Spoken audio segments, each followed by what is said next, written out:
कभी कभी ना कुछ काम सुनने में तो बड़े आसान लगते हैं, पर करने जाओ तो मुश्किल। हाँ बिल्कुल। जैसे कोई कह दे, अरे बस थोड़ा हटके सोचो।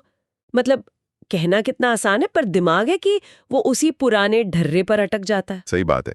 और यही हट के सोचना, या या जैसे हम कहते हैं बॉक्स के बाहर सोचना, हाँ। आज हमारी चर्चा का फोकस यही है। अच्छा। हम जोवन्नी कोराजा के एक टेरेक्स टॉक को बेस बनाकर इसी कॉन्सेप्ट को थोड़ा गहराई से समझने की कोशिश करेंगे। ओके, तो आज का इरादा साफ है। इस टेरेक्स टॉक से जो पॉइंट्स मिले हैं उन्हें खंगालना है, ये समझना है कि ये जो बॉक्स है इससे बाहर जाना क्यों जरूरी है, ये बॉक्स आखिर है क्या चीज, और इससे बाहर निकले तो कैसे। हाँ। और फिर जो नए आइडियाज मिले बाहर, उन्हें परखें कैसे। बिल्कुल। तो चलिए इसी पर विस्तार से बात करते हैं। तो पहला सवाल तो यही आता है, जैसा आपने कहा, कि बाहर निकले ही क्यों। अपने कंफर्ट जोन में, दायरे में रहना कितना आरामदायक लगता है। हाँ, सेफ लगता है ना, जोखिम क्यों ले भला। बिल्कुल। बरसों की मेहनत से जो एक इज्जत, एक मुकाम बनाया है, उसे कौन किसी अजीब से आइडिया के लिए दांव पे लगाना चाहेगा। अंदर रहना सेफ है। ये दुविधा एकदम असली है, माननी पड़ेगी। लेकिन यहीं पर जियोवानी कोराजा एक बड़ा पॉइंट उठाते हैं। अच्छा। क्या उनका कहना है कि आज की जो दुनिया है, मतलब इतनी कनेक्टेड, जहां जानकारी लगभग सबके पास एक सी है, वहां पर अलग सोचना या रचनात्मक होना वो अब कोई शौक की बात नहीं रही। अच्छा। ये अब एक जरूरत बन गई है। अपनी पहचान, अपनी जो मानवीय गरिमा है, उसे बचाने की जरूरत, वरना हम सब एक जैसे हो जाएंगे। तो ये एक जरूरत है, सिर्फ इच्छा नहीं। लेकिन ये बॉक्स जिसका हम जिक्र कर रहे हैं, ये है क्या असल में? क्या ये हमारा पूरा दिमाग है? नहीं नहीं, पूरा दिमाग नहीं। ये दरअसल दिमाग के अंदर बनी एक सीमा है, एक बाउंड्री। सीमा? हाँ, ये एक सरहद है, उसके बीच जो हम जानते हैं और उसके बीच जो हमने अभी तक सोचा ही नहीं है। एक तरह से हमारी सोच का दायरा। और ये दायरा बनता कैसे है, मतलब किन चीजों से? देखिए, कोराल्जा के अनुसार ये कई चीजों से बनता है। हमारी जेनेटिक्स, हमारा माहौल, हमारी शिक्षा, मतलब जो हम दूसरों के अनुभवों से सीखते हैं। हाँ, इनडायरेक्ट एक्सपीरियंस। हाँ बिल्कुल। और हमारे अपने तजुर्बे, हमारी सफलताएं, हमारी असफलताएं, वो इसे एक बड़ा अच्छा रूपक देते हैं, दीमक की बाम्बी। दीमक की बाम्बी? हाँ, जिसके अंदर हम सुरक्षित महसूस करते हैं, लेकिन बाहर की दुनिया से बिल्कुल कट जाते हैं, वो हमें दिखती नहीं। अच्छा, तो फिर सवाल ये उठता है कि इस बॉक्स से, जिसे कोराजा दीमक की बाम्बी जैसा बता रहे हैं, मतलब सुरक्षित लेकिन कहीं ना कहीं अंधा बनाने वाला, इससे बाहर कैसे निकलें?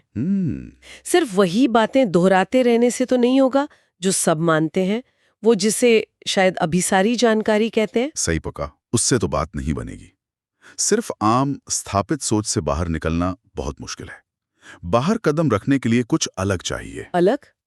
जैसे? अरे ये तो टॉपिक से हटकर है। अच्छा।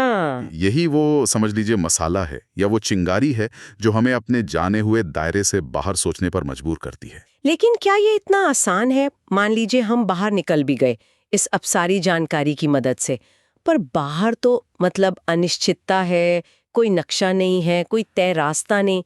तब तो मन करेगा कि भाई जल्दी से वापस अपनी जानी पहचानी बैम्बी में लौट जाए। हाँ बिल्कुल करेगा।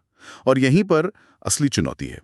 इस वापस लौटने की इच्छा को रोकना होगा, और जिसे कोराजा लंबी सोच, लॉन्ग थिंकिंग कहते हैं, उसे अपनाना होगा। लंबी सोच, ये क्या है? इसका मतलब है कि सिर्फ फाइनल रिजल्ट पर फोकस मत करो, बल्कि विचारों की जो पूरी यात्रा है ना, उसका आनंद लो।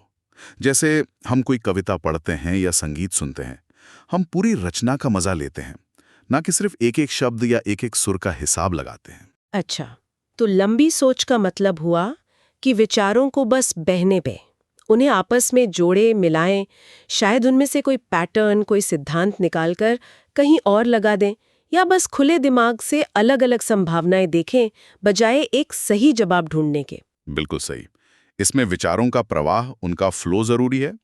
और चलिए मान लेते हैं इस लंबी सोच की यात्रा में कोई एकदम नया अनोखा विचार मिल भी गया। अब उसे परखें कैसे? ये तो ऐसा हो सकता है जैसे किसी अनजान ग्रह पर उतर गए हों, जहां कुछ भी जाना पहचाना ना हो। हाँ, और साथ में वो अंदर की आवाज भी तो होती है, अरे मैं कौन होती हूँ ये सोचने वाली? अगर ये इतना ही कमाल का आइडिया है तो पहले किसी और ने क्यों नहीं सोचा?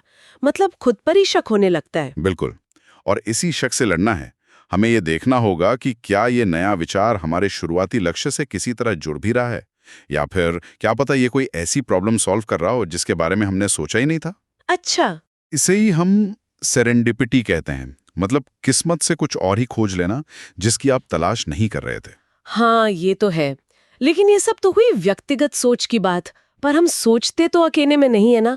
हमारे आसपास का माहौल, हमारे साथ काम करने वाले लोग, हमारे बॉस, इनका कोई रोल नहीं है इस सब में? अरे बहुत बड़ा रोल है।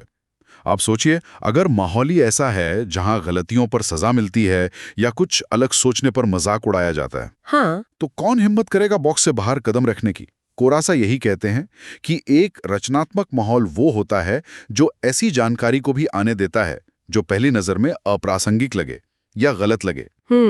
वो अलग अलग फील्ड्स के मेलजोल को बढ़ावा देता है और नए आइडियाज को समझाने के लिए रूपकों यानी मेटाफर्स का इस्तेमाल करता है। कोराजा ने अपने टॉक में इसका एक बड़ा मजेदार उदाहरण भी दिया था, है ना, टेडेक्स के बारे में ही सोचते हुए। हाँ हाँ बिल्कुल। उन्होंने टेडेक्स की जो माने हुए विचार थे, जैसे शानदार सेटिंग या बेहतरीन वक्ता, उन पर कुछ अजीब से अपसारी बदलाव लगा के देखे थे। जैसे शानदार सेटिंग को लिया और उसे अपसारी तरीके से सोचा स्टेडियम। फिर सोचा स्टेडियम में कौन आएगा, तो आइडिया आया क्यों ना फुटबॉल मैच के हाफ टाइम में टेडेक्स टॉक रख दें। अरे वाह। या फिर बेहतरीन वक्ता वाला पॉइंट लिया और वक्ता को ही हटा दिया। सोचा बिना स्पीकर के कैसे होगा, तो आइडिया आया कि स्क्रिप्ट्स की अदला बदली कर दें। एक स्पीकर दूसरे की स्क्रिप्ट पढ़े या मंच पर दो लोग मिलकर बोलें। इससे वो स्पीकर का ईगो भी थोड़ा कम होता है। हाँ, ये उदाहरण बताते हैं कि ये जो प्रक्रिया है, ये शायद उतनी डरावनी नहीं है जितना हम सोचते हैं। ये बस सोचने का एक तरीका है। बिल्कुल। तो अगर हम सारी बात समेटें तो जियोवानी कोराजा के इस टॉक से हमने सीखा कि रचनात्मक होने के लिए पहले तो इसकी जरूरत को गहराई से महसूस करना होगा। हाँ। फिर अपने सोच के बॉक्स को पहचानना होगा, उसमें जानबूझकर कुछ अपसारी यानी अटपटी जानकारी डालनी होगी। फिर विचारों की यात्रा यानी लंबी सोच को अहमियत देनी होगी, मिले हुए नए विचारों को बिना डरे परखना होगा। और सबसे जरूरी, अपने आसपास एक ऐसा माहौल बनाना होगा जो गलतियों को सीखने का हिस्सा माने, उन्हें सजा ना दे। वाकई इस एक टेडेक्स टॉक में सोचने के लिए कितना कुछ मिल गया। बिल्कुल। और जाते जाते एक सवाल शायद हम अपने श्रोताओं के लिए छोड़ सकते हैं। हाँ, जरूर। सवाल ये है जो सीधे तौर पे टॉक में नहीं था पर उससे जुड़ा हुआ है। अगर रचनात्मकता इतनी ही जरूरी है जैसा कोराजा कह रहे हैं हमारी मानवीय गरिमा के लिए, तो फिर हमारे जो रोजमर्रा के सिस्टम हैं जैसे स्कूल हैं या दफ्तर हैं, वो अक्सर इसे दबाते हुए या डिस्करेज करते हुए क्यों नजर आते हैं? सोचने वाली बात है। इस पर विचार जरूर कीजिए।